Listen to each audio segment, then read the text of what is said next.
السلام علیکم پیارے دوستو، جیسے جیسے عید کا دن نزدیک آتا ہے مردے کیوں روتے ہیں اور وہ یہ دعا کیوں کرتے ہیں کہ کاش کبھی بھی عید نہ آئے۔ دوستو، ہم سب جانتے ہیں عید کا دن خوشی اور خوشحالی کا دن ہوتا ہے۔ کبھی کبھی خوشی میں مصروف ہو کر آخرت سے غفلت ہو جاتی ہے اور قبروں کی زیارت سے آخرت یاد آتی ہے۔ اسی لیے اگر کوئی انسان عید کے دن قبر کی زیارت کرے تو مناسب ہے، کوئی حرج نہیں، لیکن اس کو لازم اور ضروری سمجھنا درست نہیں۔ اگر کوئی انسان اس دن قبروں کی زیارت نہ کرے تو اس کو طعنے دینا یا حقیر سمجھنا درست نہیں۔ پیارے دوستو، عید کا دن بہت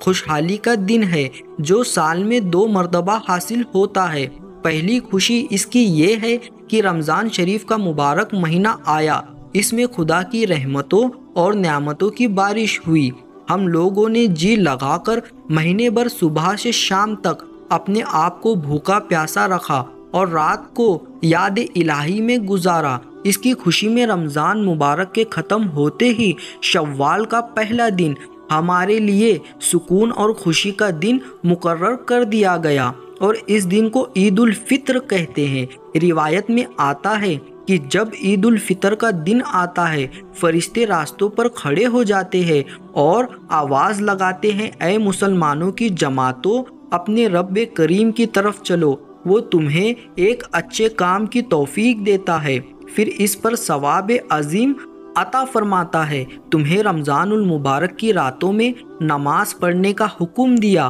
اور تمہیں نماز پڑھی، تمہیں دن میں روزہ رکھنے کا حکم دیا، تم نے روزہ رکھا، تم نے اپنے رب کے حکم کی اطاعت کی، اب اس کا انعام حاصل کرو۔ جب نماز عید ختم ہو جاتی ہے تو فرشتے آواز لگاتے ہیں، خوش ہو جاؤ کہ تمہارے پروردگار عالم نے تمہاری مغفرت فرما دی، اب تم خوشی خوشی اپنے گھروں کو لوٹ جاؤ۔ اسی لیے اس دن کو انعام و اکرام کا دن کہا جاتا ہے۔ اور جب امام الانبیاء جناب محمد مصطفیٰ صلی اللہ علیہ وسلم مکہ مکرمہ سے ہجرت کر کے مدینہ منورہ پہنچے تو اہل مدینہ سال میں 2 میلے کرتے تھے۔ جب حضور اقدس صلی اللہ علیہ وسلم نے دریافت فرمایا کہ یہ کیا ہے تو انہوں نے عرض کیا، یا رسول اللہ صلی اللہ علیہ وسلم، زمانہ جاہلیت میں ہم ان دنوں میں خوشی مناتے تھے۔ حضور اکرم صلی اللہ علیہ وسلم نے ارشاد فرمایا،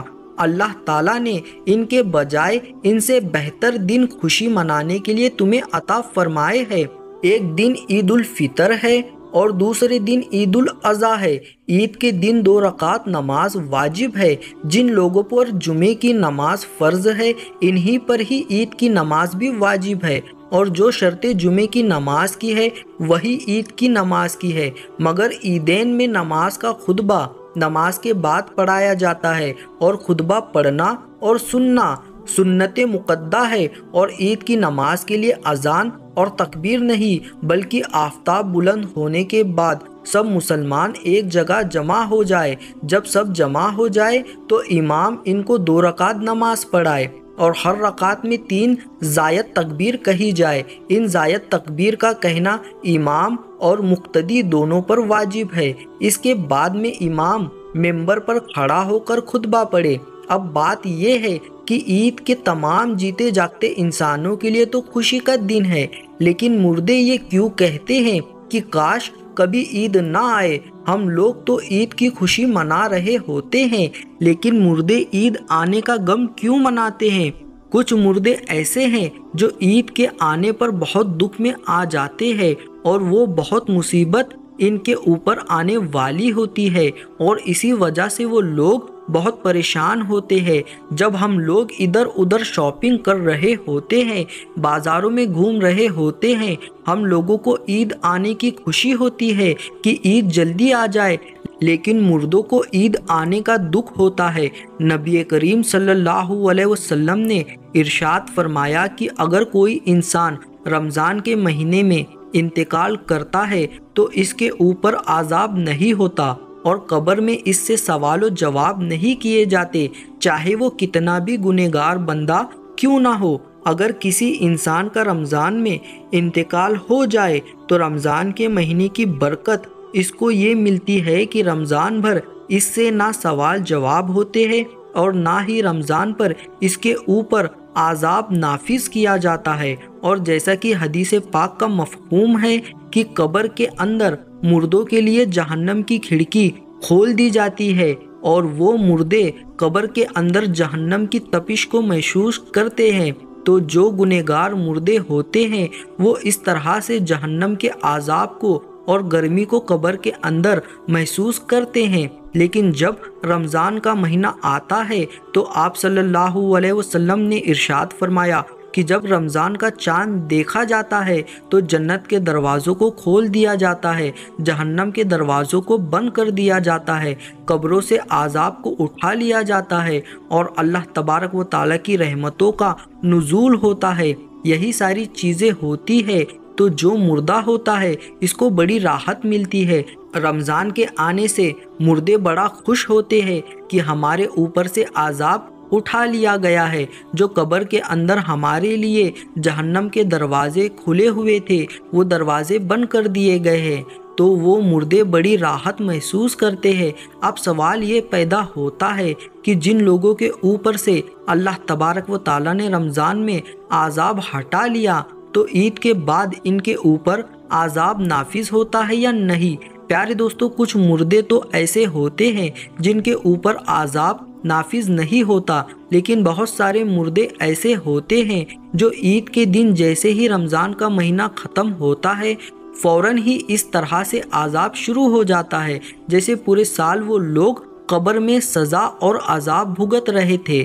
اور وہ مردے عذاب میں پھر مبتلا ہو جاتے ہیں۔ کچھ علماء کا فرمان ہے کہ جب کوئی انسان رمضان کے مہینے میں انتقال کرتا ہے تو اس سے قبر میں سوال و جواب نہیں ہوتے، اور جب ایک مرتبہ اللہ تبارک و تعالیٰ کسی کے اوپر سے عذاب کو ہٹا لے تو پھر دوبارہ ان پر عذاب نافذ نہیں کرتا، بشرط یہ کہ اس کے لیے کوئی ایصال ثواب کر رہا ہو یا مغفرت کی دعا کر رہا ہو۔ ہر مردے کو اس کے اعمال کے مطابق سزا دی جاتی ہے۔ جو لوگ مسلمان ہوتے ہیں اور گنہگار ہوتے ہیں تو اللہ تبارک و تعالیٰ ان کو ان کے گناہوں کی وجہ سے سزا دیتا ہے، اور جب اللہ تبارک و تعالیٰ چاہتا ہے تو ان کو معاف کر دیتا ہے اور رمضان میں ان سے عذاب ہٹا لیاتا ہے، اور پھر اللہ تبارک و تعالیٰ اگر چاہے تو ان کو معاف کر دے اور اگر چاہے تو پھر ان کو عذاب دیتا ہے۔ اور جو مسلمان نہیں ہوتے بلکہ کافر اور مشرک ہوتے ہیں تو اللہ تبارک و تعالیٰ ان پر رمضان کے بعد پھر جیسے ہی عید کا چاند نظر آتا ہے ان پر عذاب مسلط کر دیتا ہے، اور پھر یہ پورے سال ہی عذاب میں مبتلا رہتے ہیں۔ پیارے دوستو، جب رمضان کا مہینہ ختم ہوتا ہے تو رمضان کی برکت بھی ختم ہو جاتی ہے، شیطان کو کیسے رہا کر دیا جاتا ہے، مردوں پر سے رحم کا معاملہ ختم ہو جاتا ہے، جہنم کے دروازے جو رمضان میں بند تھے رمضان کے جانے کے بعد کھول دیے جاتے ہیں، جنت کے دروازوں کو اللہ تبارک و تعالیٰ بند فرما دیتا ہے۔ ان سب باتوں کو مردوں کا علم ہوتا ہے، تو رمضان کے جانے سے قبر والے یہ سوچتے ہیں کہ اب رمضان جا رہا ہے اور پھر عید جیسے ہی آئے گی اس کے بعد ہم پر عذاب کو پھر سے نافذ کر دیا جائے گا، جس کی وجہ سے وہ غمگین ہو جاتے ہیں اور روتے ہیں۔ رمضان بھر تو مرحومین کی عیدیں ہوتی ہے